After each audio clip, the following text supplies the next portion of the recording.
السلام علیکم ورحمۃ اللہ وبرکاتہ۔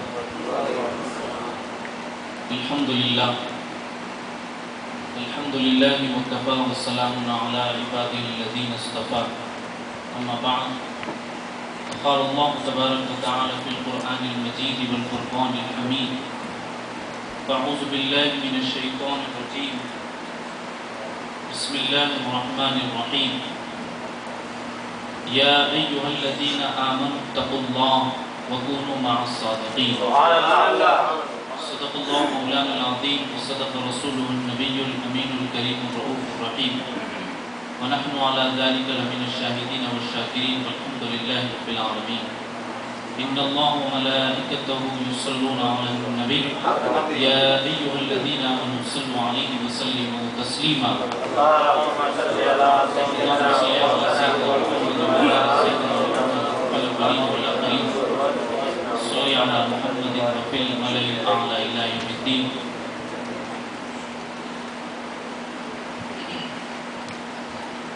معزز سامعین اکرام،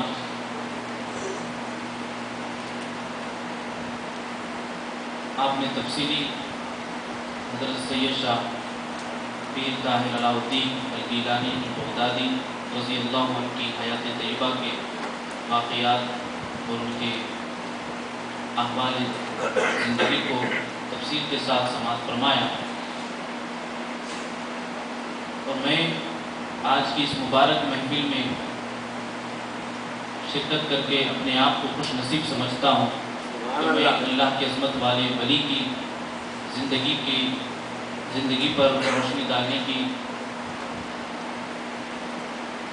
شرف حاصل کر رہا ہوں۔ قرآن مجید کی جس مقدس آیت کریمہ کی تلاوت کا میں نے شرف حاصل کیا، اس آیت کریمہ میں اللہ رب العزت ارشاد فرماتا ہے، یا ایھا الذین آمنوا اتقوا اللہ، اے ایمان والو اللہ سے ڈرو، وکونوا مع الصادقین، اور سچے لوگوں کے ساتھ، صادقین کے ساتھ ہو جاؤ۔ تو آج اس آیت مبارکہ کے حوالے سے میں یہ بیان کرتا ہوں کہ اللہ رب العزت نے اس آیت کریمہ میں سب سے پہلے یا ایھا الذین آمنوا کہا کہ اے ایمان والو۔ ایمان آنے کے بعد اللہ رب العزت نے فرمایا اتقوا اللہ، کہ اللہ رب العزت سے ڈرو، تقوی اختیار کرو۔ پھر اس کے بعد تیسرا حکم اس آیت میں وکونوا مع الصادقین کا فرمایا کہ تم سچوں کے ساتھ ہو جاؤ۔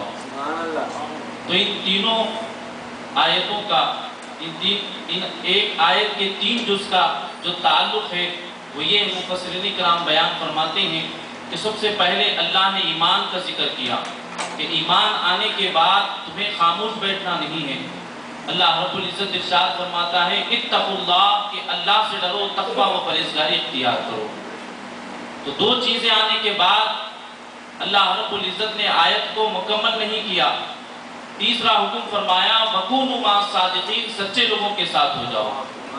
تیسرا حکم کیوں فرمایا گیا؟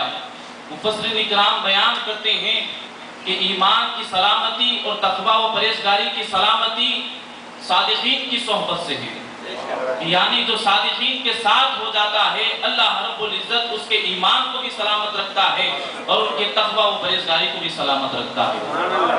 لوگ بڑے بڑے ایمان والے ہوں گے، بڑے بڑے تقوی و پرہیزگاری اختیار کرنے والے ہوں گے، لیکن اس وقت تک ان کا ایمان اور ان کا تقوی اس وقت تک تحفظ نہیں ہو سکتا جب تک کہ وہ اللہ والوں سے اپنی نسبت کو مضبوط نہ کر لے، جب تک کہ اللہ والوں سے اپنے تعلق کو مضبوط نہ کر لے۔ تو اللہ رب العزت نے اس روئے زمین پر اللہ والوں کو پیدا کر کے تا قیامت تک کے ایمان والوں اور تقوی و پرہیزگاری اختیار کرنے والوں کے لیے تحفظ کا سامان پیدا کر دیا، اور فرمایا کہ تمہارا تحفظ اسی وقت ہو سکتا ہے کہ جب تک کہ تم اولیاء کرام کے دامن کو نہ تھام لو۔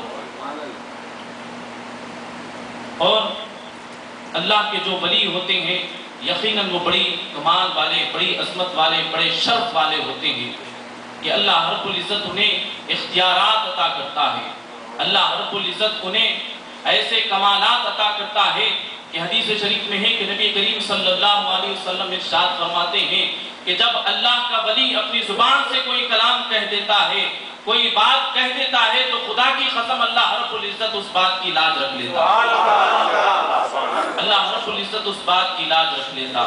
تو یہی ایسے باکمال اور عظیم منصب پر فائز اولیاء اکرام میں سب سے اعلیٰ درجے پر جو فائز ہے حضرت سیدنا پیر طاہر علاء الدین الگیلانی البغدادی علی رحمت و رضوان بھی آپ اس منصب پر فائز ہے۔ اللہ نے آپ کو ایسا باکمال بنایا، ایسا شرف والا بنایا کہ جب کوئی زبان سے بات کہہ دیتے تو وہ بات تمام لوگوں کے لیے درس بن جاتی اور وہ پتھر کی لکیر بن جاتی۔ 1960 عیسوی میں جب ایوب خان نے کہا کہ میں آپ کو مال و دولت پیش کرنا چاہتا ہوں تو انہوں نے ایک بات کہی، ایک جملہ کہا جس میں کئی معنی پر اس کا انحصار ہے۔ فرماتے ہیں کہ جب اللہ کی خیرات ختم ہو جائے گی اس وقت تمہارے در پر آؤں گا، اس وقت تم سے مانگوں گا۔ اللہ اکبر، بات تو ایک تھی لیکن تا قیامت تک کے علماء اکرام و صلح اکرام اور تمام امت کے لیے درس چھوڑ گئی کہ لوگوں اس وقت تک اپنے دامن کو کسی کے سامنے نہ پھیلاؤ، اس وقت تک اپنے دامن کو نہ پھیلاؤ، کیونکہ اللہ رب العزت تمام اہل ایمان پر کرم کرتا ہے، اللہ رب العزت کا خاص فضل ہوتا ہے تمام اہل ایمان پر۔ سبحان اللہ اکبر۔ تو حضرت سیدنا پیر طاہر علاء الدین الگیلانی علی رحمت و رضوان ویسے باکمال اور ایسے اخلاق حسنہ کے سر چشمہ تھے کہ بتایا گیا کہ آپ ہر ایک سے کھڑے ہو کر ملاقات کرتے ہیں۔ آپ کے اس اخلاق و کردار پر قربان جائیے کہ آپ کو ذرا بھی تکبر نہیں تھا۔ آپ نبی کریم صلی اللہ علیہ وسلم کی 28ویں پشت میں آپ کا سلسلہ ملتا ہے اور حضرت سیدنا پیر غوث اعظم دستگیر علی رحمت و رضوان سے سلسلہ نسب 17ویں پشت میں ملتا ہے، لیکن ذرا پر بھی آپ پر غرور نہیں ہے۔ ایک مرتبہ کا واقعہ ہے کہ آپ بہت بیمار تھے، آپ کے چہرے مبارک سے کمزوری ظاہر ہو رہی تھی اور آپ کے آس پاس 50 لوگ کا مجموعہ کھڑا ہوا تھا، تو آپ نے ان تمام 50 لوگوں سے کہا کہ میں اب کھڑے ہو کر آپ سے ملاقات نہیں کر سکتا، میری کھڑے ہونے کی سکت نہیں ہے، طاقت نہیں ہے۔ یکایک ایک آپ کا مرید آ گیا تو آپ اس سے کھڑے ہو کر ملاقات کرنے لگے۔ یہ اخلاق و حسنہ کہ بیماری کے عالم میں کہ اتنی سخت مشکل کے وقت میں ہیں کہ آپ کو کھڑے رہنے کی صلاحیت نہیں ہے، اتنی کمزوری آپ کو لاحق ہو گئی، تب بھی آپ نے کھڑے ہو کر ان سے ملاقات کی۔ اللہ اکبر۔ یہ بڑے اخلاق عظیم والے ہی اس طرح سے کمال، اس طرح سے اپنے اندر یہ کیفیت پیدا کرتے ہیں اور اللہ رب العزت انہیں ایسی کیفیت عطا کرتا ہے۔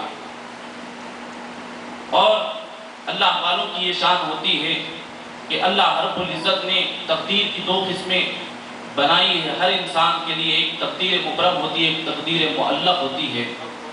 تقدیر مبرم وہ ہوتی ہے کہ اللہ رب العزت اس میں تمام لوگوں کے فیصلے کو لکھ دیتا ہے اور وہ فیصلہ کبھی اللہ کا بدلتا نہیں ہے۔ اور تقدیر معلق وہ ہوتی ہے کہ جو اللہ رب العزت اگر چاہے تو دعاؤں کے ذریعے سے تقدیر معلق کو تبدیل کر دیتا ہے، لیکن بتایا گیا کہ تقدیر مبرم وہ ہے کہ جو اللہ رب العزت کا اٹل فیصلہ ہوتا ہے وہ کبھی تبدیل نہیں ہوتا ہے، لیکن جب کوئی اللہ کا ولی، اللہ کا محبوب تقدیر مبرم میں اللہ رب العزت کی ذات پاک میں دعا کر دے کہ پروردگار اس تقدیر کو تبدیل کر دے، تو اللہ رب العزت ان کی دعاؤں سے تقدیر مبرم کو بھی تبدیل کر دیتا ہے۔ تو اللہ والوں کو یہ اختیار ہے کہ وہ تقدیر مبرم کو بھی تبدیل کر دیتے ہیں۔ حضرت مجدد الفسانی رحمت اللہ علیہ، آپ کے 2 صاحبزادے تھے جو ایک استاذ محترم کے پاس علم حاصل کرتے تھے۔ مجدد الفسانی رحمت اللہ علیہ وہ ایسے اللہ کی عظمت والے ولی تھے کہ آپ کی نگاہوں میں یہ اثر تھا کہ پیشانی دیکھ کر اس کی ساری تقدیر کو پڑھ لیتے تھے۔ بیٹوں سے کہا کہ میں کیا دیکھتا ہوں کہ تمہارے استاذ کے جبین اقدس پر، تمہارے استاذ کے پیشانی پر لفظ شقی لکھا ہوا ہے کہ وہ قیامت کے دن بدبخت ہونے والے ہیں۔ اللہ اکبر۔ بیٹوں نے عرض کیا کہ ابا جان میرے استاذ محترم کے لیے، میرے استاذ محترم کے حق میں دعا فرمائیے کہ وہ شقی نہ ہو بلکہ سعید ہو جائے، اللہ رب العزت انہیں سعید بنا دے، شقی سے سعید بنا دے۔ حضرت مجدد الفسانی رحمت اللہ علیہ نے اپنی آنکھوں کو بند کیا اور پھر اس کے بعد کہا کہ میں کیا دیکھتا ہوں کہ بیٹا